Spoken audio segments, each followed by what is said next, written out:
Mostly I was just trying to communicate. Oh man. Sorry. Giant pizza. Because I know I tried, but I couldn't. I was like, that was my big argument. How long were you there for? 3 weeks. Very good. Thank you, Naomi, for cooking or throwing everything in the microwave. So I want to say thank you for coming. And the reason I wanted to do this was that, something I wrote in my diary when I was pregnant and I was like freaking out and I didn't think I could tell anybody was, it's not like having an abortion is dinner party conversation. And I just was kind of angry that no one had ever talked about it. It just seemed like I would have been able to handle it a lot better had I had those stories to access before I ended up in that situation. And so I thought, well, I'm gonna have a dinner party. Welcome to my table. Cheers to the table.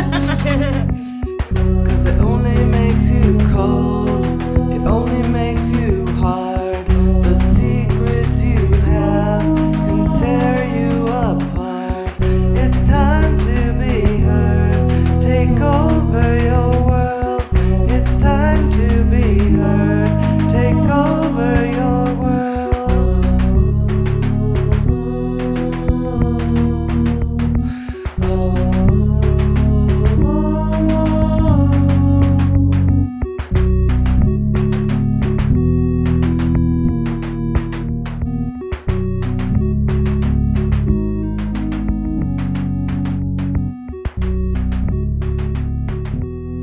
I didn't really know, I had never really talked about abortion with my friends, so I didn't even know if any of them had had an abortion. And then once I found out I was pregnant and I started freaking out, I started talking to people and saying like, oh my God, I'm pregnant, I don't know what I'm gonna do.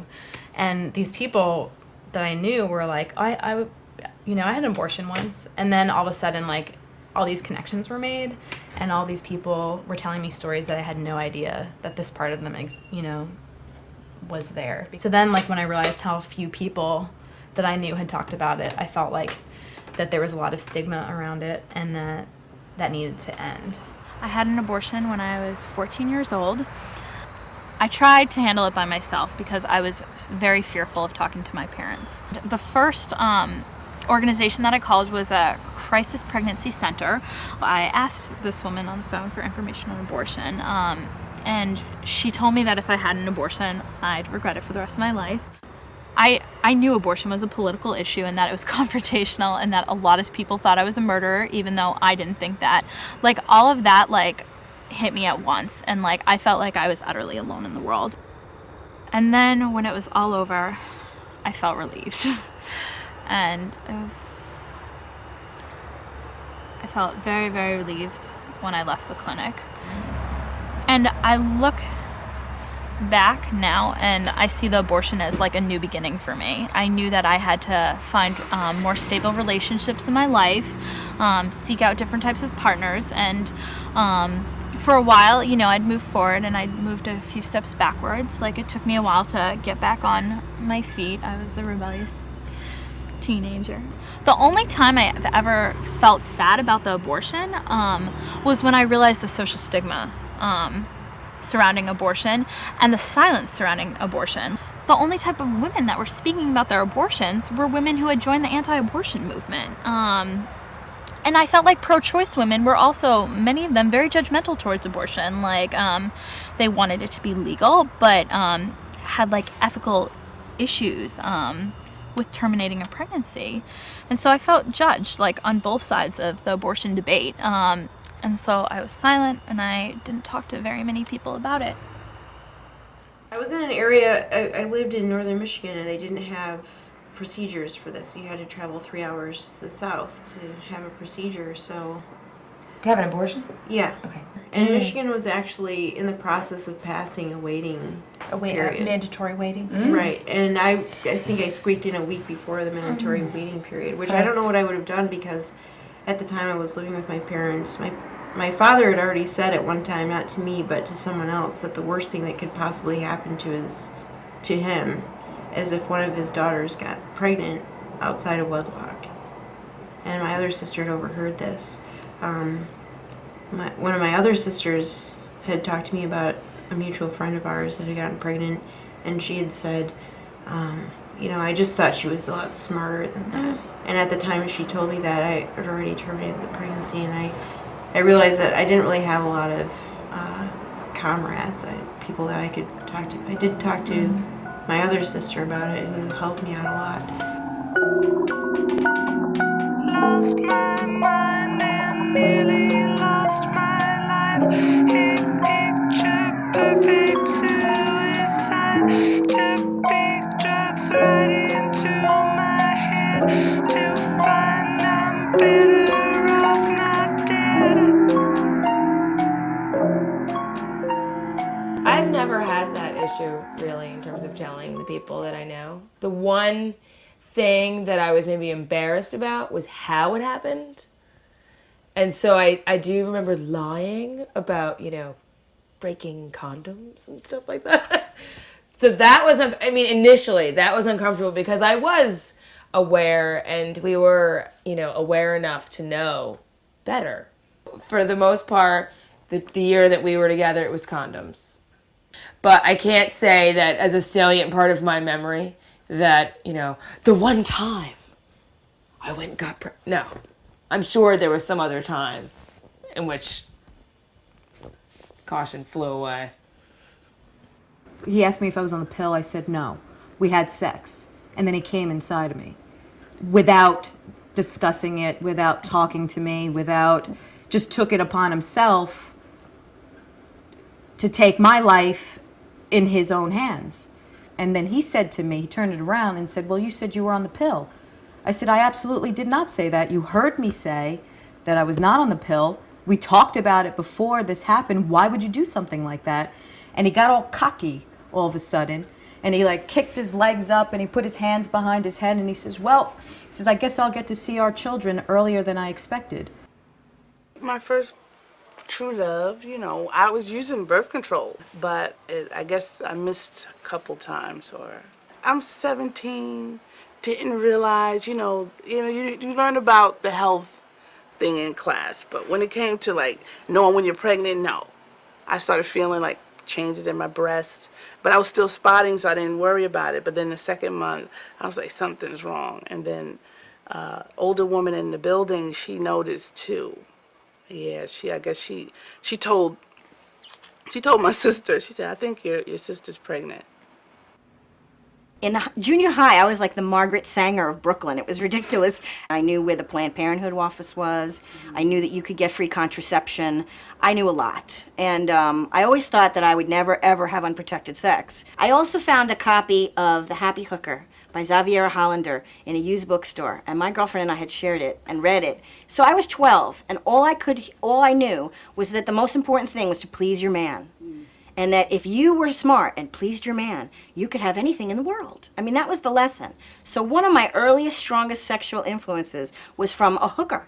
He was a rock and roll drummer. I was an actress. I was going to college, all that. I thought that I wanted to get married and have children and do the whole thing. Although I didn't need the piece of paper, but I needed the commitment. And he was emotionally unavailable for that. So I broke up with him, and in a wild summer, I sort of dated a lot of people and had sex with a lot of people for the first time in my life. First time ever, by the way, that I had unprotected sex. And so I was acting out sexually.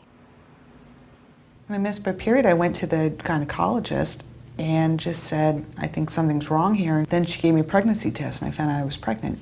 And I was totally floored by that because I was very naive. This was at a time when you didn't get sex education in school. Nobody really tells you. I had had sex at one time before that. I knew that if I was going to go through an entire pregnancy and give birth to a baby, that there's no way I could then say to somebody, okay, you raise it now. I'm going to have to get out of the military with no job and no future and then try to have a baby and all that, and I'm 19 years old. So I kind of was with this older guy, and he was 32, and he said, I was the shit. He would pull out every time, and of course it failed. He decided to tell me after I was pregnant that he can't have this baby because I actually have 7 other children. I live with a woman. She's got 4 of my kids. He's got 3 other ones in Puerto Rico that he doesn't even ever. I was now an wanted pregnant woman. And I'm Mexican, and all my culture's been telling me that that's the worst thing in the world, and it's just like, I am it, and that was just like, oh my God, yeah. So that was more devastating, and so as soon as he said that, I like cried in the shower and decided I was gonna have an abortion. I didn't want it, I didn't want it to be an 8th child,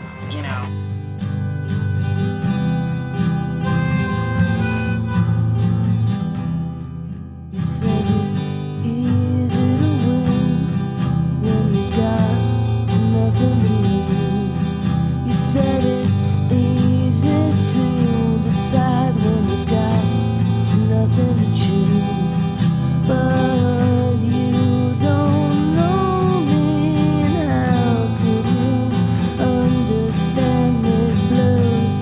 I can't trust you until you've walked the mile in my shoes. When I discovered I was pregnant, being sort of a lonely teenager and feeling in love with this boy, my first reaction was a little bit of excitement. Even though I was crying and I was scared, I felt lonely at that point in my life. So the thought of a baby to unconditionally love and to hold seemed appealing to me. And then a few days later, reality kicked in, and it became very clear that because of recent welfare reform under the Clinton administration, that I would not be entitled for government assistance. At that time, I was working at Burger King, and I'm looking at him and I'm like, this is not a good look. I couldn't count on him to be a father type person. I was like, I want an abortion. It was like there was no long-term discussion. He told his mom, I remember he told his mom, and I loved his mom. She was really, and I felt really bad because she wanted me to, I was like, you can't do that to me. I'm not gonna let you do that to me. This is my life. And the guy, he didn't want to give me money, so I'm like, oh God, what am I gonna do? So I wound up telling my aunt. I was devastated because I knew she was gonna be disappointed. But she said, that's what you get when you open your legs. So and I guess that kind of messed me up a little bit, that somebody knew that I messed up. Because that's what it was considered. If you got pregnant, you messed up. So your best next thing is to get an abortion because you're not going to bring a child up and you didn't finish school and blah, blah. I just couldn't do it. I couldn't do it. I couldn't do it to myself. I just didn't want it. Ooh, I don't know, for some reason, just having a baby that young, I thought it would be the end of the world. I really did. And I was determined not to have the end of the world happen to me. Yeah, so I just basically informed him of what had happened, what my decision was, which was, for me, obvious. I was going to have an abortion. And I mean, I don't know how much of a character sketch you want here, but I mean, let's just say someone, traditionally very kind of punk rock in a underground indie kind of sense. And he showed up at my dorm room with a teddy bear, not a sentimental kind of guy, with a teddy bear. And then he proceeded to tell me about a dream that he had had. A dream he had had, which was that he was in a forest sitting on a log with me and my belly was full. That is very salient for me. He said, and your belly was full. Jesus came and touched my belly. He didn't tell me forefinger, but this is what I imagine. And then my belly shriveled up and a little girl ran off naked in the woods. This is what he tells me. Okay. Teddy bear in hand. And I don't even know where he's going with this. I just think he's telling me some surreal dream that he's had. But what he then says is that this is a sign to him that he should save his child. And again, I was... Okay. This doesn't change my decision, but okay, I've heard you. Thank you for sharing. He was a lunatic. He was absolutely a nutcase, but of course I didn't know that. I'm a young woman who thinks at the time that she found this man that truly adores her and loves her and will give her everything. And this is sort of mind-blowing. And then there's this other part where it's like, whoa, wait a second. I wasn't financially, emotionally, spiritually, mentally, physically capable of having a child by myself if he decided to leave. And so I made a decision to have the abortion, and it was the best thing I could have ever done for myself. I would have had no money. This guy would have either beaten the shit out of me and my child, and I would have felt like, oh, I have to stay because now I have a baby, which would have made it worse. Or he would have left me, and everything that I wanted and everything that I worked so hard up until that point would have been gone. I would have a 6-year-old child right now. I wouldn't have gone to school. I wouldn't have known myself. I want to live like that. I don't want to live like that. And the beauty about life is that I have a choice. In the 1980s, I was reproducing the experience that women felt in the U.S. before 1973, before Roe versus Wade. And the only thing that you could do was to seek an illegal abortion, not in that country. There were no doctors who would do it because it was illegal, but in another country nearby, which was also a non-Western country in which abortion was also illegal. I went into his office and he closed all the shutters and locked the doors, and I got on the table and he performed a D&C on me without any equipment, a suction bulb. It was horrendously painful and I was screaming, and he kept telling me to be quiet. That was that, and I went back to this other country where I was staying, and I started bleeding. I woke up one morning and I was as white as a sheet and I had a high fever, and my fiancé said, "We've got to take you to the hospital now." But what had happened was that during the illegal abortion, I had gotten infected. My illegal abortion ensured that I was not fertile anymore. I had this scarring in my tubes. It was very problematic because the next time I tried to get pregnant, I had an ectopic pregnancy, and it was directly due to the infection. I had my abortion in 1976. I had an IUD in place. I had been married for 4 years, and I went to my medical school graduation pregnant. Now, this was in June. I had to start an internship July 1st. At a time in 1976 where women were maybe a quarter of the population in medicine, there would have been absolutely no leeway given to me for anything. I didn't want to be a mom then. I wanted to go through at least 2 years of residency. I got in touch with a doctor at Albert Einstein in the Bronx, and one Saturday morning I went in. He was delightful. He wanted to make sure I was fully aware of what I was doing and that I was comfortable with this decision. And I remember the procedure. I was awake. He was kind. And then within a half an hour, I was up and on my way with my husband to Burger King. I can remember. That was like great. I went on to do my first year of pediatric residency and then my second year.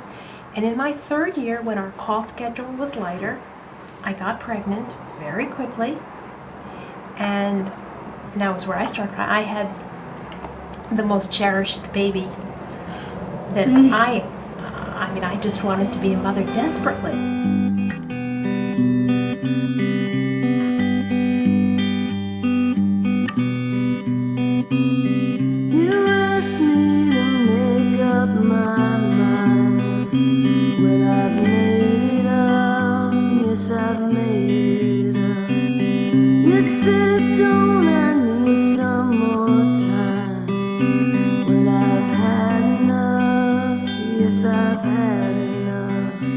He wanted abortion, and I'd already had 3 abortions at that point, so I said no. It was my choice to have the baby or not. If he didn't want to be a part of it, then he could choose to leave, and that's what happened. And I realize now that she's 16 that that's caused quite a lot of difficulties in her life, which I wouldn't have anticipated at that point. What if I had not made the decision to have Alexa? I mean, would it have been better to say, I won't have any babies unless there is an active father. But then I got married. I did the right thing. And then I had a baby after I got married. That didn't work out either, and he lives close by, but he really doesn't have much involvement with either child. I mean, he was sort of the father for both of them, but you really can't tell what's going to happen. You don't, it's like, I think there's this Buddhist saying that says if you want to give God a good laugh, then tell him what your plans are. They can make the decision to be there or not. I don't have the option to make that decision. Sometimes it just gets to be the point where it's so overwhelming you think I never should have had a child. I don't know why anybody would have a child. Or maybe there's people out there that are better at it than I am. But then you get to the next day and they're still alive, and you're still alive, and my son comes up, puts his arms around me and says, I love you, and then that makes up for all the crap you just went through. If I didn't have somebody in my life that cared for me absolutely, that I had to care for, would I even want to be on earth anymore? I don't regret the decision I made at all, but I do have some sorrow today, not for the choice I made. Again, I have no regrets for my abortion. My sorrow is that it's unlikely that I'm ever going to have a child. And I feel sad. I just feel sad about that. I'm proud of myself that I didn't fall prey to my religion and my society's opinion that just because I'm a woman, I have a requirement to have a baby. I'm proud that I didn't fall prey to that. But I wish my life had been different in some ways, that I had been supported to have a child. I never felt supported enough. I came from a divorced family. I wasn't going to recreate that for my own children, so I didn't have any. And so I think that's where my only sense of sadness comes from that. I wrote a one-act conversation, just like a one-act play, a short one, and the 2 characters were me and my aborted fetus manifested as a live adult. Like if that spirit could just speak as an adult. And there was a whole discussion. Why did you do it to me? I couldn't take care of you. That's why I made the decision. Like, there's a whole dialogue going on between me and the fetus, who would have been a girl.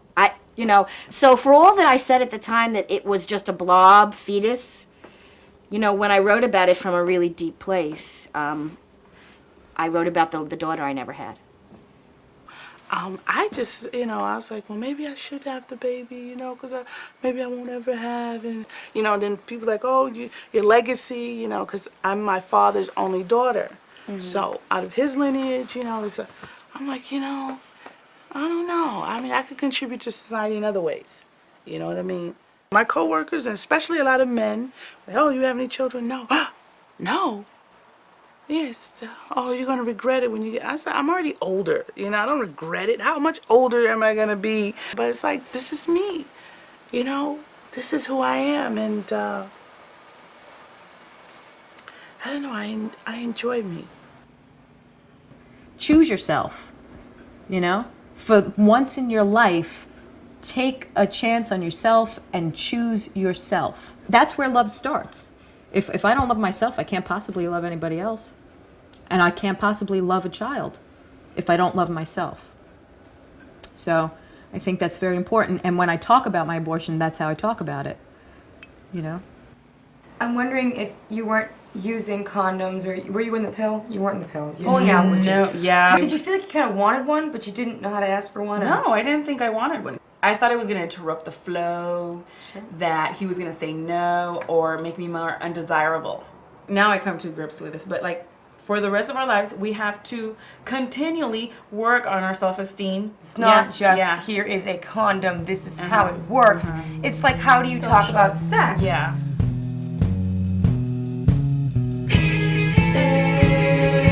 Child.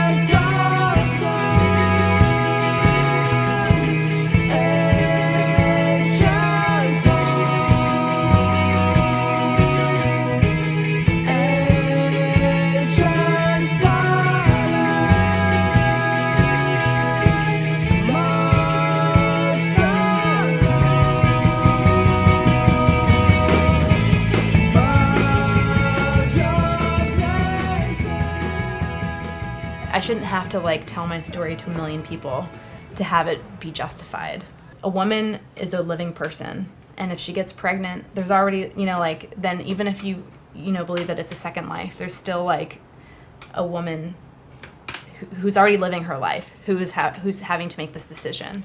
Pro-life community and the government, because we are under a pro-life government right now, they're trying to create this new dialogue, which is like, we're going to prove that life begins at conception, and then that means that abortion should be illegal, and that means that this new life is more important than the woman's life.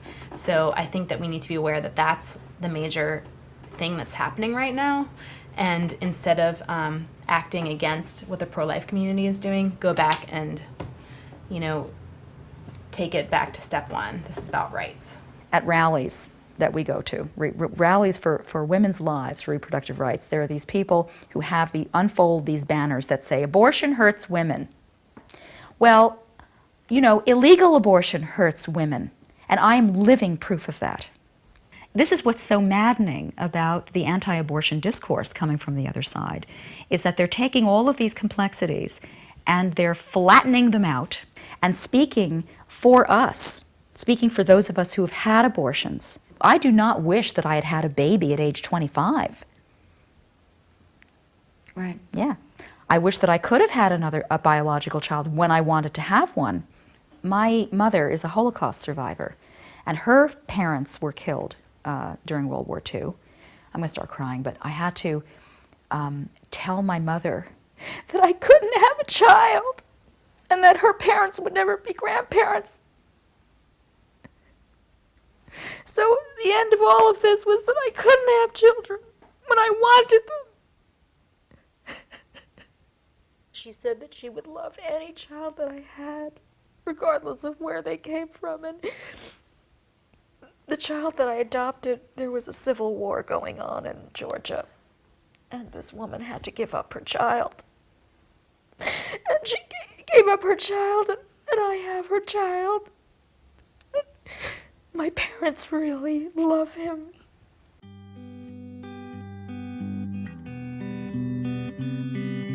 I mean, it wasn't, you know, I don't like to, I think for a long time I didn't want to talk about the bad, like the fact that it was really kind of traumatic, because I didn't want people to take that as meaning that I regretted it or I was ashamed of the decision to have an abortion. But I think it's really important for people to understand that like the stigma around it like can make it bad, even if it's not bad. If I was going to be sexually active, I needed to know what I would do if I were to get pregnant. I just always knew that's what I would do. I felt comfortable with the decision I wanted. I'm glad I did it, because or else I wouldn't be in the situation that I'm in. I wouldn't ever have learned all the things that I have learned now to prevent. I am so careful now. I was naive in thinking that it had always been there. And that's what I worry most about the younger generation, that you have grown up with the assumption that it will always be there. So I feel obligated to talk about it, because I see it as a threatened right. You asked me to make up my mind. Well, I've made it up. Yes, I've made it up. You said, don't I need some more time? Well, I've had enough. Yes, I've had enough. And now you try to tell me my thinking isn't clear. But you have no idea what's going on in here. Try to give you reasons, but you don't want to understand what you feel.